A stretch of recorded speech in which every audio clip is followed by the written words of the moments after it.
Tapi kalau ternyata yang disampaikan yang sedang viral selama itu tidak benar Pak Menteri, kami minta Pak Menteri untuk klarifikasi. Mohon maaf Pak Menteri, kami ini partai kami bisa jadi partai bersahabat untuk Bapak. Tapi kemudian jangan kemudian bangunkan banteng yang sedang tidur begitu aja Pak Menteri. Terekam momen detik-detik saat anggota Komisi 6 DPR fraksi PDIP, Mufti Anam, menyindir Menteri Koperasi Budi Ari untuk memberikan klarifikasi soal ucapannya yang viral menyinggung PDIP. Menurutnya, PDIP adalah bersahabat bagi semua pihak, termasuk ke Budi Ari.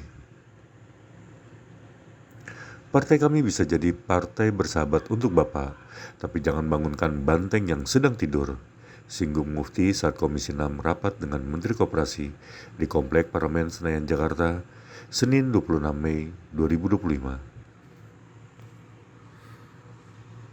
Tapi kami juga punya tanggung jawab moral agar bagaimana Koperasi Merah Putih ini tidak menjadi monster yang kemudian justru memakan rakyatnya sendiri Pak Menteri. Maka pada kesempatan hari ini kami ingin menyampaikan beberapa hal agar kemudian upaya yang baik yang sudah dilakukan oleh Pak Menteri Koperasi dan Presiden bisa betul-betul bisa berjalan dan berdampak bagi kesejahteraan rakyat. Yang pertama Pak Menteri, saya ingin bertanya, apakah betul KMP ini sudah sesuai dengan arahan Presiden Prabowo? Karena kita sering kalau mendengar orasi-orasi dari Pak Presiden Prabowo yang mengatakan bahwa beliau sering bicara tentang kedaulatan pangan, kedaulatan ekonomi desa, gotong royong dan sebagainya. Tapi kalau kemudian Koperasi Merah Putih ini diambil dari dana pinjaman Himbara, yang jaminannya adalah dana desa Pak Menteri, apakah itu tidak justru bertentangan dengan kemandirian desa dan juga kedaulatan ekonomi desa yang selama ini digaungkan dan sering disampaikan oleh Pak Presiden Prabowo begitu? Nah, maka dalam persoalan ini saya sering bertanya-tanya dalam diri saya, Pak Menteri. Apakah benar rakyat diberdayakan dengan adanya KMP ini? Atau jangan-jangan masa depan mereka digadaikan begitu? Maka kami ingin dapat jawaban soal itu. Kemudian yang kedua, Pak Menteri, resiko menjadi monster baru. Pak Menteri, kita belajar dari bagaimana dulu di zaman Orde Lama ada namanya KUD. Betul ya Pak Menteri ya? Kemudian setelah itu ada namanya BUMDes. KUD dan BUMDes banyak yang kolaps dan bahkan bangkrut. Bahkan sengaja oleh para pengurusnya dibikin bangkrut agar duitnya bisa jadi bancakan Pak Menteri di masa itu. Nah, kami ingin mendapatkan jaminan yang konkret dari Pak Menteri agar KMP ini tidak bernasib sama seperti KUD dan BUMDes Pak Menteri. Nah, bagaimana Pak Menteri bisa memastikan bahwa KMP ini bukan monster baru yang jadi alat bancakan dari oknum-oknum di desa? Kemudian yang ketiga Pak Menteri, beban untuk Himbara dan dana desa. Kita tahu, kami mendengar, tapi tadi belum, kami nanti minta disampaikan belum, atau saya keskip soal paparan Pak Menteri soal itu. Permodalan ini yang kami dengar adalah 3 miliar per desa dari Himbara. Yang kami total ketika 80 ribu koperasi desa, maka ada 240 triliun Pak Menteri. Tentu ini bukan uang yang kecil. Kalau gagal tentu NPL perbankan akan bisa terancam, yang tentu dapat mengganggu stabilitas keuangan nasional begitu. Nah, kemudian kalau dananya macet, kemudian dana desa dijadikan jaminan Pak Menteri. Nah, kalau dana desa disita bank, lalu siapa yang ke depan nanti akan bangun jalan desa? Siapa yang kemudian akan bangun jembatan desa?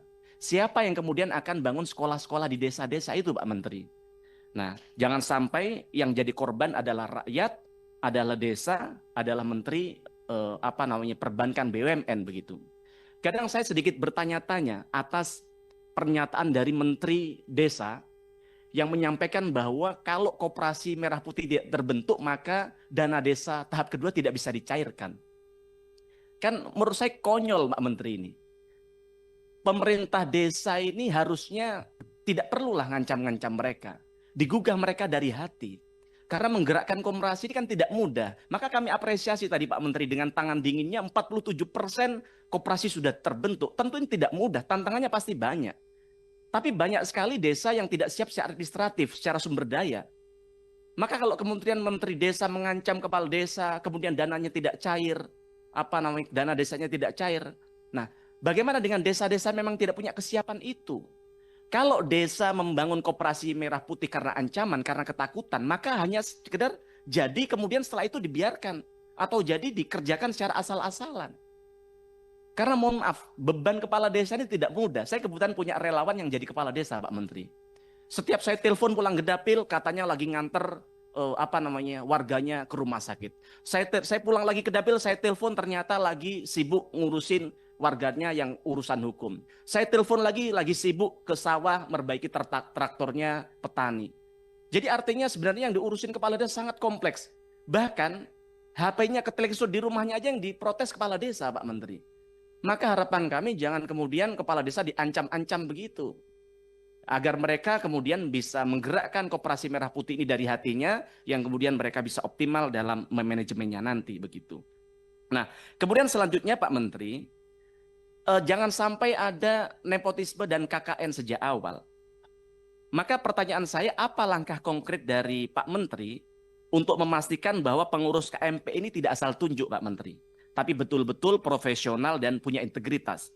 Kalau Bapak dengar di lapangan, termasuk di dapil kami di Pasuruan Probolinggo, Pak, dan Bapak nanti bisa, Bapak kan mantan Menteri Komunikasi Informasi, Bapak bisa cek tuh di media apa saja yang sedang dikeluhkan masyarakat. Banyak masyarakat kita sekarang menyampaikan bahwa koperasi ini rata-rata pengurus yang ditunjuk, yang dibentuk adalah keluarganya kepala desa, Pak Menteri. Kalau sejak awal saja, betul Pak Menteri apalagi sudah membenarkan. Nggih. Nah, kalau sejak awal saja sudah nepotisme, sudah KKN, bagaimana ke depan? Nah, banyak juga sarjana yang pulang ke daerah, Pak Menteri, yang mereka ini sarjana akuntansi, sarjana administrasi, mereka bingung loh. Ternyata di daerah saya ada lowongan ini tuh, ada Koperasi Merah Putih, tapi mereka tidak pernah dilibatkan. Bahkan tidak pernah diumumkan mau ada rekrutmen Koperasi Merah Putih. Padahal di paparan Pak Menteri tadi jelas bahwa dalam perekrutan harus diumumkan kepada masyarakat dan publik. Tapi nyatanya tidak ada. Tiba-tiba Koperasi BIM Salabim terbentuk. Maka yang ingin kami tanyakan adalah, jangan sampai kemudian koperasi ini menjadi alat bancakan baru bagi oknum-oknum di desa, Pak Menteri. Nah, kemudian yang selanjutnya adalah kami KMP ini seperti yang disampaikan, yang yang sering kami dengar bahwa Koperasi Merah Putih ini salah satu yang dijalankan adalah usaha jualan sembako, LPG, pupuk dan lain sebagainya. Lalu pertanyaan saya, bagaimana ekosistem yang sudah terbentuk di desa-desa ini, Pak Menteri? Siapa yang bertanggung jawab kalau kemudian dengan adanya KMP, nanti kemudian warung-warung, toko-toko, UMKM ini gulung tikar? Karena mohon maaf, warung-warung ini kan mereka yang menghidupi keluarganya. Kalau ketika gulung tikar, siapa yang bertanggung jawab ketika mereka tidak bisa menghidupi keluarganya lagi? Tidak bisa nyangoni anaknya lagi kalau berangkat ke sekolah dan sebagainya. Maka jangan sampai koperasi desa yang tujuannya adalah memberdayakan masyarakat desa, tapi justru membunuh, menjadi monster yang menggilas usaha yang ada di desa-desa. Lalu pertanyaan saya, Pak Menteri, kalau koperasi ini betul-betul jalan, dan kami sepakat, kami senang kalau ini jalan menggerakkan ekonomi desa, menjadi senjata seperti kawan kami tadi untuk bagaimana menggerakkan ekonomi desa. Tapi pertanyaannya, ketika nanti koperasi ini berjalan, bahkan membunuh UMKM, warung-warung yang ada di daerah-daerah itu gitu, apakah koperasi ini keuntungannya bisa dibagikan kepada masyarakat desa tadi, Pak Menteri? Kemudian sebenarnya anggota dari koperasi ini siapa? Sampai hari ini kami juga belum jelas tuh, anggota koperasi siapa? Seluruh masyarakat desa atau siapa dan sebagainya, kami perlu penjelasan di tempat ini. Dan kami sarankan sebagai bentuk kontrol, kalau misalnya masyarakat desa menjadi anggota koperasi, kalau perlu bahkan mereka dimintai iuran agar pemerintah desa ini juga tidak semena-mena dalam mengelola keuangan Koperasi Merah Putih ini, Pak Menteri.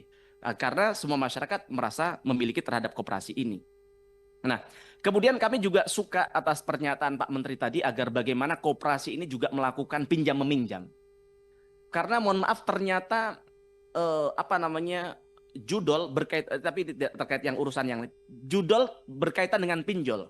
Kenapa orang sampai melakukan pinjol, Pak Menteri? Karena ternyata Pak Menteri, orang ini selama ini mau melakukan pinjaman ke bank, walaupun bunganya 6%, ribetnya luar biasa. Aksesibilitasnya susah. Maka kami harap dengan adanya Koperasi Merah Putih memudahkan mereka melakukan pinjaman yang agar mereka juga tidak terjerat namanya pinjol, kemudian terjerat namanya judol begitu. Nah, tapi dalam persoalan ini juga harus hati-hati, jangan sampai regulasinya harus diperjelas. Kami ingin tanya kepada Pak Menteri, kira-kira regulasi yang akan disiapkan oleh Pak Menteri apa untuk bagaimana memitigasi agar selama ini ada koperasi simpan pinjam di desa-desa. Tapi kan rakyat ini kadang yang nakal tidak mau bayar. Yang kedua, rakyat yang mau bayar, oknum desanya yang nakal, seolah-olah rakyatnya tidak mau bayar tapi duitnya ditilp oleh mereka. Nah, bagaimana regulasi yang akan mengatur soal itu? Termasuk soal yang disampaikan kawan kami tadi, kami tidak sebut apa itu apa. Tapi kalau ternyata yang disampaikan yang sedang viral selama itu tidak benar Pak Menteri, kami minta Pak Menteri untuk klarifikasi. Mohon maaf Pak Menteri, kami ini partai kami bisa jadi partai bersahabat untuk Bapak. Tapi kemudian jangan kemudian bangunkan banteng yang sedang tidur begitu aja Pak Menteri ya. Nah, kemudian selanjutnya Pak Menteri, kami yang terakhir adalah soal mau menanggapi halaman 23. Nah, kami lihat antara tantangan dengan kunci sukses ini masih tidak sinkron begitu. Maka harapan kami perlu ada solusi konkret atas tantangan yang ada. Misalnya Pak Menteri, di poin nomor 5.